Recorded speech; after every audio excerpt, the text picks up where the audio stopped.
Back to this class. Today we are going to discuss about past tense, past indefinite and past continuous. One of the most important part of past tense. আচ্ছা, তো দেখো কাকে বলে এটা ভালো করে মন দিয়ে দেখবে, আর ডেফিনেশনগুলো সঙ্গে স্ট্রাকচার এখানে দেওয়া আছে এবং এক্সাম্পলও কিন্তু দেওয়া আছে। দেখো, প্রথমে দেখবো আমরা পাস্ট টেন্স কাকে বলে। অতীতকালে কোনো কাজ যদি সম্পূর্ণ হয়, এরকম যদি বোঝায়, তাহলে কিন্তু পাস্ট টেন্স হবে। অর্থাৎ অতীতকালে কোনো কাজ সম্পন্ন হচ্ছে এরকম বোঝালে কিন্তু পাস্ট টেন্স হবে। আচ্ছা, এই পাস্ট টেন্সকেও কিন্তু প্রেজেন্ট টেন্সের মতো চারটি ভাগে ভাগ করা যায়।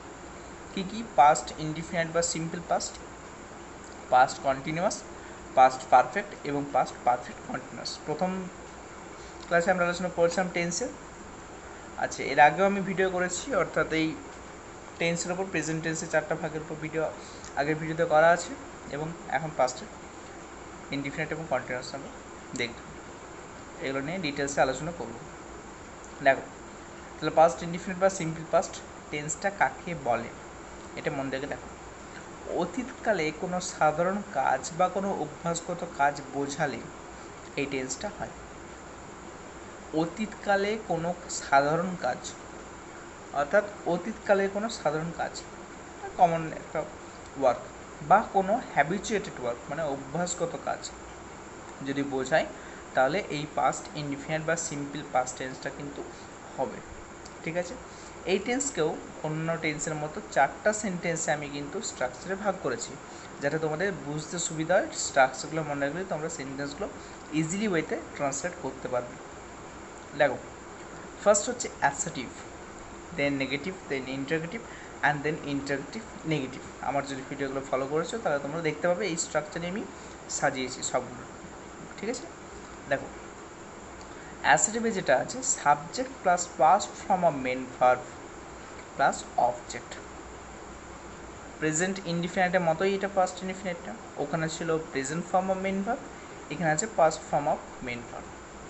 তাহলে subject plus past form of main verb plus object.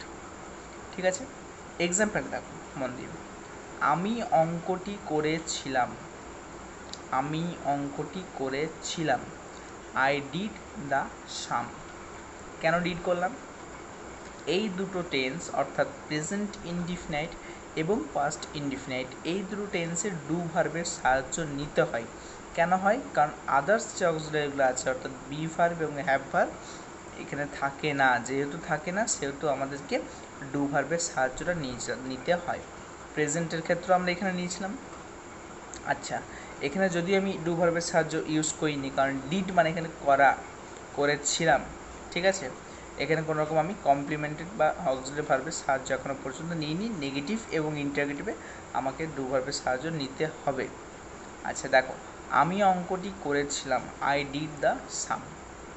ঠিক আছে, তাহলে ডু মানে করা, তার থেকে ডিড পাস্ট ফর্ম। ঠিক আছে, তাহলে ডিড দ্য সাম। সে প্রত্যহ গঙ্গা স্নান করত, সে প্রত্যহ গঙ্গা স্নান করত, অর্থাৎ অতীতের যে হ্যাবিচুয়েটেড ওয়ার্ক অর্থাৎ অভ্যাসগত যে কাজ সেটা বোঝাতে কিন্তু এটা ইউজ হচ্ছে হয়। He bathed every day in Ganga, he bathed every day in Ganga. ঠিক আছে, নেক্সট দেখে নিই আমরা নেগেটিভ। নেক্সট হচ্ছে নেগেটিভ। নেগেটিভ সেন্টেন্সের স্ট্রাকচার কেমন হবে? Subject plus did not plus present form of main verb plus object. এই যে বিষয়টা আগে বলছিলাম যে এই যে ডিড নট, এখানে ডিড নট বসানোর তাৎপর্য কী, কারণটা কী?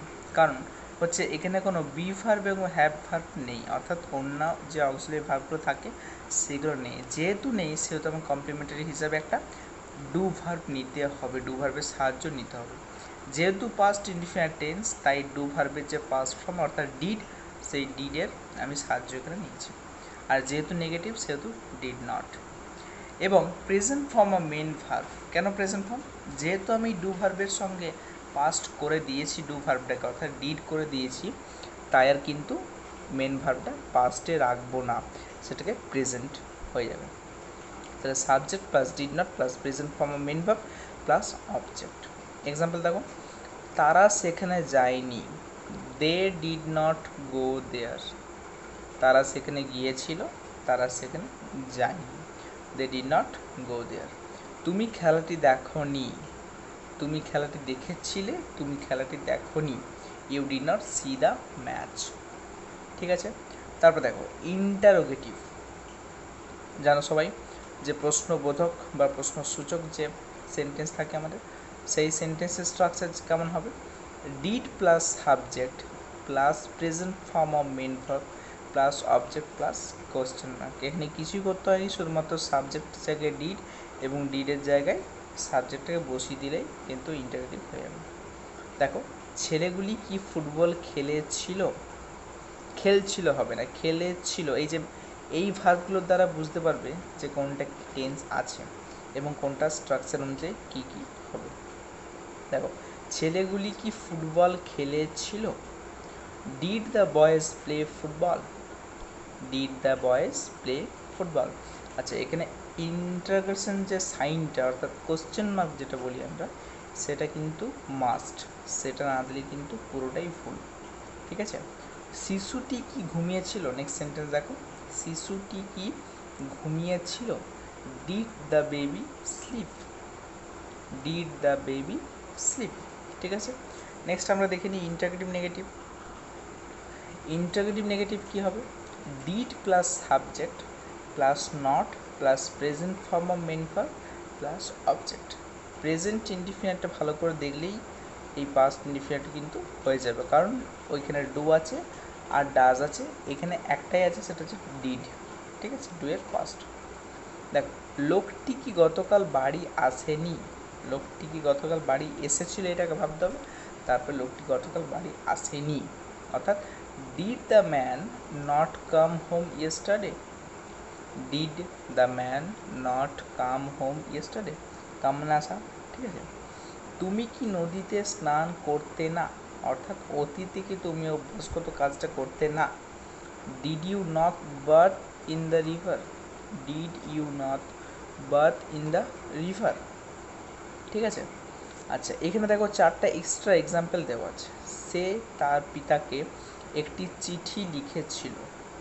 ঠিক আছে, মেয়েটি কি ছবিটি আঁকলো না?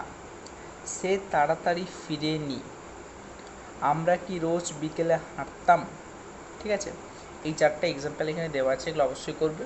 ঠিক আছে, আচ্ছা এখানে একটা পয়েন্ট করে রাখবে একটা জায়গা, সেটা হচ্ছে অতীতের অভ্যাসগত কাজ বোঝালে আমরা যেটা বলছিলাম যে পাস্ট ইনডিফিনিটের দ্বারা অতীতের অভ্যাসগত কাজ এবং অতীতকালের সাধারণ কাজকে বোঝায়। তো অতীতের অভ্যাসগত কাজ বোঝালে মডেল ভার্ব উড আর ইউজ টু দিয়েও কিন্তু সেন্টেন্স করা হয়। অর্থাৎ পাস্ট ইনডিফিনিট টেন্স ইউজ না করে আমি কিন্তু মডেল ভার্বের সাহায্যে অতীতের অভ্যাসগত কাজে যদি কোনো ট্রান্সলেট থাকে তাহলে কিন্তু আমি করতে পারি। কেমন? তুমি নদীতে স্নান করতে, তুমি নদীতে স্নান করতে। You would bath in the river. ভাই, সে প্রত্যহ হাঁটতে যেত, এই যে সেন্টেন্সটা, সে প্রত্যহ হাঁটতে যেত। He use to walk everyday. He use to walk everyday. এই যে উড আর ইউজ টু দিয়ে আমি করে দিলাম অতীতের অভ্যাসগত কাজ যদি বোঝাই, সেক্ষেত্রে এটা কিন্তু হয়ে যাবে। আচ্ছা, সেগুলো নিয়ে কিন্তু আমরা পরের যে মডেল ভার্বের যে ক্লাস হবে সেখানে কিন্তু আমরা বিস্তারিত আলোচনা অবশ্যই করব। নেক্সট দেখো, নেক্সট হচ্ছে পাস্ট কন্টিনিউয়াস টেন্স। আগেই বলেছি যে কোনো কন্টিনিউয়াস টেন্সই কিন্তু খুব সোজা, সেটা প্রেজেন্ট হোক, সেটা পাস্ট হোক বা সেটা ফিউচার হোক, তিনটে কন্টিনিউয়াস টেন্সই কিন্তু খুব ইজি, একটু মন দিয়ে দেখবে। অতীতকালে কোনো কাজ কিছুক্ষণ ধরে চলছিল এরূপ বোঝালে পাস্ট কন্টিনিউয়াস টেন্স হয়। অর্থাৎ অতীতকালে কোনো একটা কাজ চলছিল, কন্টিনিউ করছিল, সেরকম বোঝালে কিন্তু পাস্ট কন্টিনিউয়াস টেন্স হয়। যেমন বাংলা ক্রিয়ার শেষে ছিলাম, ছিল, ছিলে এরকম বোঝালে। অর্থাৎ আমি খেলছিলাম, সে যাচ্ছিল, তুমি বই পড়ছিলে, এই যে কথাগুলো এরকম বোঝালে কিন্তু পাস্ট কন্টিনিউয়াস টেন্স হবে। ইনডিফিনিটিভ এই যে খেলেছিলে আর এখানে হবে খেলছিলে, অর্থাৎ অতীতে তুমি খেলছিলে। ঠিক আছে, দেখো অ্যাসার্টিভ স্ট্রাকচার, এটাও এরকম চারটা সেন্টেন্সের স্ট্রাকচার অনুযায়ী ভাগ করতে হবে, অ্যাসার্টিভ, নেগেটিভ, ইন্টারগেটিভ এবং ইন্টারগেটিভ নেগেটিভ। ঠিক আছে, দেখো subject plus was oblique were plus ING with pen verb plus object. আচ্ছা, প্রেজেন্ট কন্টিনিউয়াস আমরা পেয়েছিলাম যে subject plus am is are plus ING with pen verb plus object. এখানে হচ্ছে ওই অ্যাম ইজ আরের পরিবর্তে ওয়াজ অবলিক ওয়ের। খুব ইজি। দেখো, তোমরা গল্পের বই পড়ছিলে, তোমরা গল্পের বই পড়ছিলে, কোনো সময় অতীতে পড়ছিলে, তাহলে কী হবে? You were reading story book, you were reading story book. Next যে সেন্টেন্সটা দেওয়া আছে দেখো, মেয়েটি গান করছিল, মেয়েটি গান করছিল, the girl was singing, the girl was singing. কেন ওয়াজ হলো? কারণ সিঙ্গুলার নাম্বার আছে, আর ইউ এর ক্ষেত্রে সর্বদাই কিন্তু ওয়ের ইউজ হয়। ঠিক আছে, দেখো তারপরে, এবং বাকি সব প্লুরাল নাম্বারের ক্ষেত্রে কিন্তু ওয়ের ইউজ হবে। নেক্সট হচ্ছে নেগেটিভ, অর্থাৎ পাস্ট কন্টিনিউয়াসের নেগেটিভ স্ট্রাকচার, নেগেটিভ সেন্টেন্সের structure. Subject plus was oblique were plus not plus ING with main verb plus object. অর্থাৎ subject plus was oblique were plus not, সব কিছুই একই রকম, শুধুমাত্র একটি নট ওয়াজ ওয়ের পরে একটি বসেছে। দেখো, গরুগুলি মাঠে চড়ছিল না, গরুগুলি মাঠে চড়ছিল না, the cows way not grazing, grazing কথাটা মানে হচ্ছে চড়া, গ্রেজ করা, grazing in the field, the cows way not grazing in the field. বুঝতে পেরেছো আশা করি।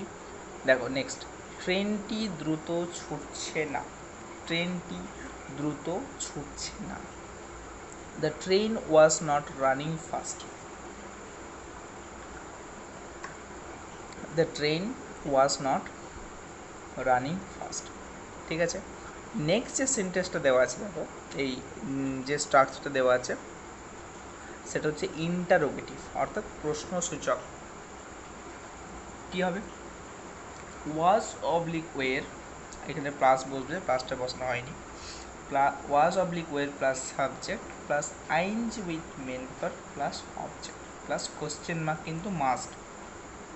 এই যে ইন্টারোগেশন সাইনটা অর্থাৎ কোশ্চেন মার্কটা, এটা কিন্তু অবশ্যই দিতেই হবে। ঠিক আছে, ওটা না দিলে কিন্তু সম্পূর্ণ সেন্টেন্সটা ভুলে যাবে। দেখো, আমরা কি গল্প করছিলাম, আমরা গল্প করছিলাম থেকে আমরা কি গল্প করছিলাম প্রশ্ন। ওয়ের উই গসিপিং, গসিপিং অর্থাৎ গসিপ, গসিপ মানে গল্প করা, তাহলে ওয়ের উই গসিপিং। নেক্সট সেন্টেন্স দেওয়া আছে, সে কি দৌড়াচ্ছিল, সে দৌড়াচ্ছিল, সে অতীতে দৌড়াচ্ছিল, অর্থাৎ সে কি দৌড়াচ্ছিল, সেখান থেকে অ্যাসেটিভ থেকে ইন্টারোগেটিভ। ওয়াজ হি রানিং, কোথায় দৌড়াচ্ছিল এসব তো দেওয়া নেই, তাই ওয়াজ হি রানিং। ঠিক আছে, নেক্সট দেখো, ইন্টারোগেটিভ নেগেটিভ, অর্থাৎ নাবাচক প্রশ্নসূচক, মানে নাও থাকবে আবার প্রশ্ন চিহ্নটাও থাকবে। Was oblique were plus subject plus not plus ING with main verb plus object plus question mark, সব কিছু একই ইন্টারোগেটিভের মতো, শুধু এখানে নটটা এখানে যোগ হচ্ছে সাবজেক্টটা পরে। এইগুলো একটু মাথায় রাখতে হবে, কোথায় নট ইউজ হচ্ছে, কোথায় নট ইউজ হচ্ছে না, কোথায় নটটা বসছে, কোথায় নট বসছে না, কোথায় আইএনজি আর কোথায় ওয়াজ ওয়ের, কোথায় সাবজেক্ট। ঠিক আছে, দেখো, মলয় কি সাঁতার কাটছিল না, মলয় কি সাঁতার কাটছিল না, was Malay not swimming, was Malay not swimming. পাখিটি কি আকাশে উড়ছিল না, এটা উঠছিল হয়ে গেছে, উড়ছিল হবে, পাখিটি কি আকাশে উড়ছিল না, was the bird not flying in the sky, was the bird not flying in the sky. আগের অর্থাৎ পাস্ট ইনডিফিনিটের মতো পাস্ট কন্টিনিউয়াসও কিন্তু চারটা সেন্টেন্স এক্সট্রা দেওয়া আছে, ভালো করে দেখো।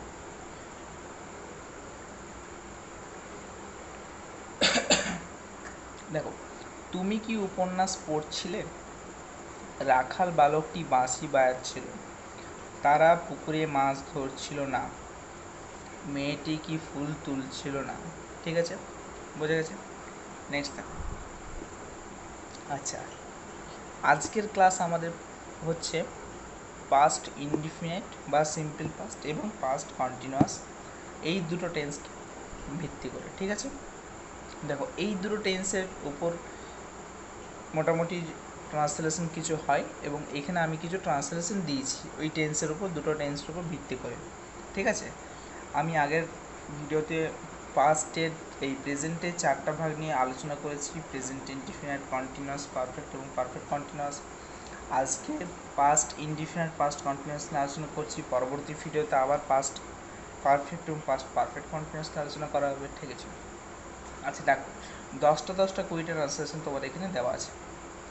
ঠিক আছে, দেখো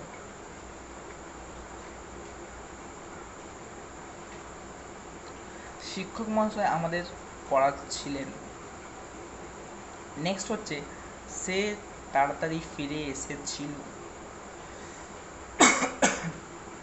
অন্ধকার হয়ে আসছিল। কৃষকেরা মাঠে লাঙল দিচ্ছিল না। ছাত্ররা ক্লাসে গোলমাল করছিল। আমরা তখন বাঁশি বাজাচ্ছিলাম। তিনি প্রত্যহ সকালে হাঁটতে যেতেন। লালি সাঁতার কাটত না। কুকুরটি মধ্যরাতে ডাকছিল। তাহারা কাজটি করেনি।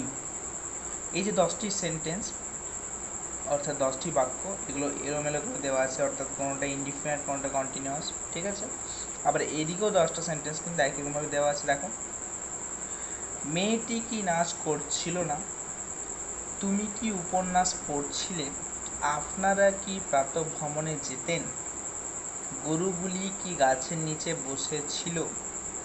ছেলেটি কি একটি সুন্দর ছবি আঁকছিল? শিশুটি কি তখন ঘুমাচ্ছিল? পিতামহ কি খবরের কাগজ পড়ছিলেন? তোমরা কি মন দিয়ে পড়ছিলে না? আমি কি বই কিনেছিলাম? সে কি খেলেছিল? তাহলে নাম্বারিংটা এরকম করা আছে কেন? এটা করার কারণ হচ্ছে এটাই যে বাঁ দিকের যে 10টা সেন্টেন্স দেওয়া আছে সেগুলো হচ্ছে অ্যাসার্টিভ এবং নেগেটিভের মধ্যে, আর ডান দিকে যে সেন্টেন্সগুলো দেওয়া আছে সেগুলো কিন্তু মিশ্রিত করে দেওয়া আছে, মিক্স করা আছে, অর্থাৎ ইনডিফিনিট এবং কন্টিনিউয়াস মিক্স করা আছে। কিন্তু ডান দিকেরগুলো হচ্ছে ইন্টারোগেটিভ এবং ইন্টারোগেটিভ নেগেটিভ সেন্টেন্স স্ট্রাকচারকে বেস করে। বাঁ দিকেরগুলো হচ্ছে অ্যাসার্টিভ নেগেটিভকে বেস করে, আর ডান দিকেরগুলো হচ্ছে ইন্টারোগেটিভ আর ইন্টারোগেটিভ নেগেটিভকে বেস করে। ঠিক আছে, তো আজকের ভিডিওতে আমাদের এই পর্যন্ত। যদি ভিডিওটি ভালো লাগে অবশ্যই কমেন্ট করবে, লাইক করবে, শেয়ার করবে বন্ধুদের মধ্যে, যাতে সবাই এটা জানার অপশান পায়, সুযোগ পায়। ঠিক আছে, থ্যাংক ইউ।